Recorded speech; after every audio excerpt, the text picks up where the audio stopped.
Hey everybody, I am Sugar Bob, and I love my job. I run SBFK Inc. That stands for Sugar Bob's Finest Kind. That's our company. And for those BBA Bulldogs who still might be in the audience tonight, I am Louisa Houseline's father, so watch out. What we do is we make smoked maple syrup, which is a savory pantry item made with real maple syrup, real wood smoke infused into it, nothing else added. There's no liquid smoke involved. In this, it is a pantry item used as a barbecue glaze and a cocktail ingredient. We also make Vermont maple sriracha made with just 5 ingredients, with no additives, no fillers, and no preservatives. Lightly sweetened with maple syrup that we make. We make a bottle of sriracha and a bottle of smoked maple syrup for about $3, and they sell at retail for about $10 and $12.95 respectively. We operate on consistent and tidy margins of 40%, and we estimate sales in 2017 to finish at something just under $400,000. We have a goal in 2018 in doubling those sales to $800,000 on our way to becoming a national brand. And that's why we're here at the Road Pitch tonight, looking for a little investment help along the way. Since we spoke in August, SBFK Inc. remains safe, valid, sound place to park your investment dollars. But really, everyone you've heard tonight could say the same thing, right? We all made the cut. Heck, we're at States. Right? Road Pitch 2017, go Vermont. This is great. I'm here to tell you why investment with us, when you ride with us, you're making an important investment. Because everyone wants to be part of something important. At our tiny little sugar house in Londonderry, we make a lot of maple syrup. But we buy a lot of maple syrup too from a couple of other family farms who keep their sugar houses running, humming along, primarily to supply us with feedstock to keep our operation going. We take this maple syrup, we bring it to our tiny little plant in Rutland, where we add value to it through the sriracha making and smoking process, and then we sell it to consumers for the region and the world, and worldwide through various channels of distribution, and to other specialty food manufacturers who appreciate it for its high quality and its clean ingredient label. Thank you all. Everybody, we are all about the clean ingredient label. So this makes us a small but important node in the flow of both calories and capital through the state and the region.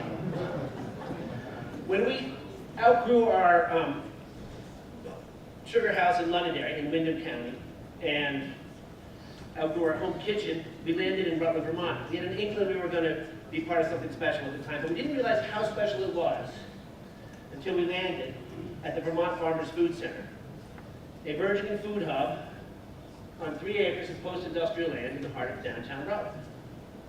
You may remember, a food hub has the goals of aggregation, storage, distribution, and adding value to agricultural products and food and bringing them to market. We're the primary commercial tenant, and what we get out of being there at the Vermont Farmers Food Center is a clean, well-lit space to do our work, make our product, and make money. What they get for us being there, by us being there, is someone who can add value to agricultural products, and basically someone who can pay the light bill. This is not a public-private partnership, but it is a win-win situation. And at SBFK Inc., we seek the win-win at every turn. So an investment in SBFK Inc. is an investment in the Vermont Farmers Food Center, which is an investment in food security and agricultural development for the state and the region.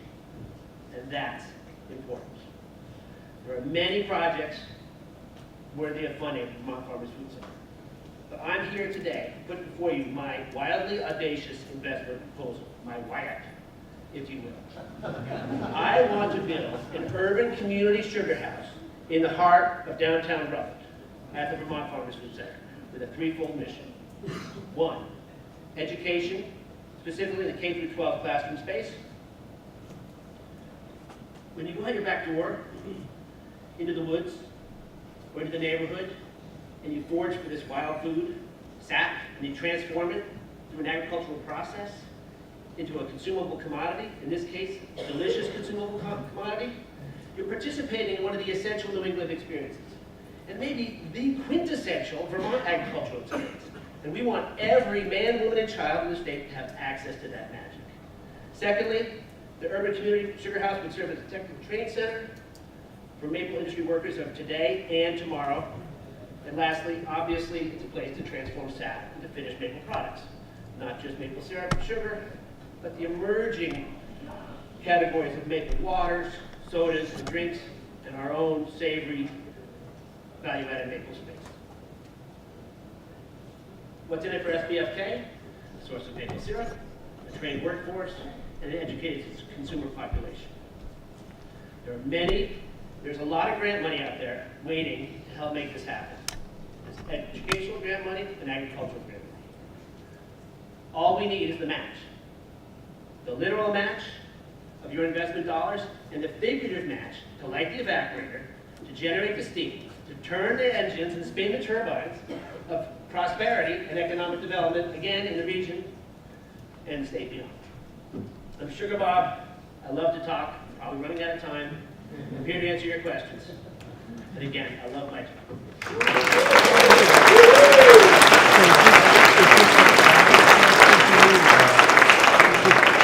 Charlie. Can you talk a little bit about the city you're in? Are you in lease space, hourly space? How is the model running in Norfolk? We have a long-term lease, multiple-year lease on a major wing of the Vermont Farmers Food Center that we operate and control ourselves. So we are the owners of the business that leases space there. So we anchor, basically we're probably the financial anchor of this operation. Keith, where do your sriracha peppers come from? Our sriracha peppers primarily come from southern U.S.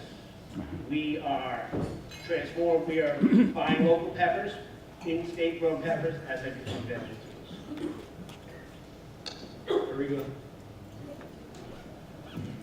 Bob, I love everything of your presentation. I love you, I love the concept, I love the educational things. There is only one thing that I cannot stand, is the sriracha. Why Vermont and sriracha? Why Vermont and sriracha? It just so happens to be that, like I said, we're all about the clean ingredient label. And to make a sriracha with just 5 ingredients, with no additives, no fillers, and no preservatives, leads us down a path of saying, let's use no white sugar and no white vinegar, no xanthan gum, no guar, etc. And so we were able to do this, and by using a premium maple sweetener for that note in our sriracha, it leads us in that direction. And it's where it was invented. I mean, it's Vermont sriracha. It tastes, people testify to its authentic flavor, despite the Vermont. Jim. Can you speak a little bit more to your margin? Is that a blended margin? Is that a wholesale margin? That is not a blended margin. That's our worst case scenario margin based between our cost of goods and our distributed price. Our blended margin is a little bit more of a moving target for us. It will probably come in around 49 to 51%. Savant. How much money are you looking for? How much do you think you can do from grants? Do you actually need the $1,000? So if you match like a development plan. I'm looking for a $100,000 donation to the Vermont Farmers Food Service.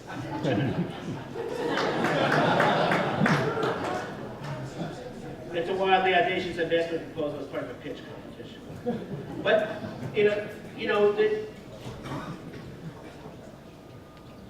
the Food Hub is a nonprofit and has a complex financing structure. The idea here is not to get super specific, but to show that we want to be a part of it, and we want to be a money-making venture. And we know that there's a creative way to move forward in a win-win situation to make this happen. And so, by adding bringing our value-added skills to the table as an agricultural producer.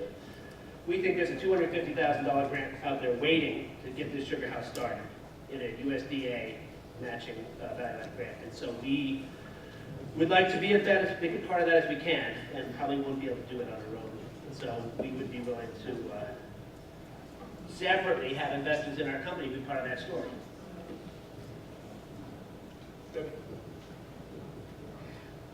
Once I tasted your product, I totally fell in love with it and I drank it. Is that healthy? I don't know, but I love that stuff.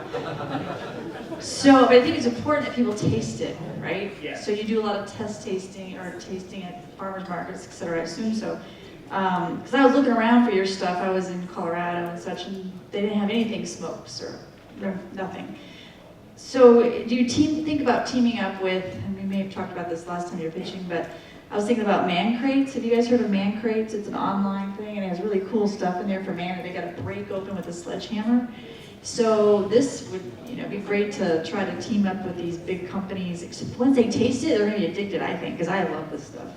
We got our first boost of publicity several years ago by being listed on Uncrate, which is a man's website in the good kind of way. And and we've been approached to be part of other gift packages, and we haven't been able to step up and meet that kind of demand yet. But with our recent expansion into our facility in Rutland, we can crank out bottles of high-quality smoked maple syrup and all these other specialty food products. There you go. Judy? Hey, Sugar Bob. So I know a little bit about this, and I'm a little confused on if you want to grow the manufacturing and your wholesale business, or if you want to open up this great learning experience in Rutland. So can you just give me a little bit more definition of what you really want to do here? Our goal is to become a national brand on probably like the Stonewall Kitchen size thing like Walter was mentioning, just as a scale kind of concept. In 3 to 5 years, become a $3 to $5 million company. Reasonable DIY growth, but we'll go faster if we can, with your help. And the Sugar House concept is to show the things that we're going to do along the way, right? We have the skills, we have the connections, and we have the love to pour back into the community, that we don't have to set it up as a separate, do good charity. It's going to generate customers for us. So that's just to sort of share that bigger go get 'em vision that we stumble across every day with every move we make, right? The win-win. It's important, super important.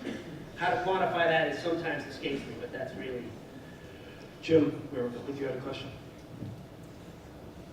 Forgive us for being so random, but riffing on what Debbie sort of put forward is the excitement factor for its uniqueness. Are you considering making 3-ounce versions that can travel through airports so that there's a traction with word of mouth that can be more organic? We have here tonight in the house our 2-ounce TSA compliant travel size.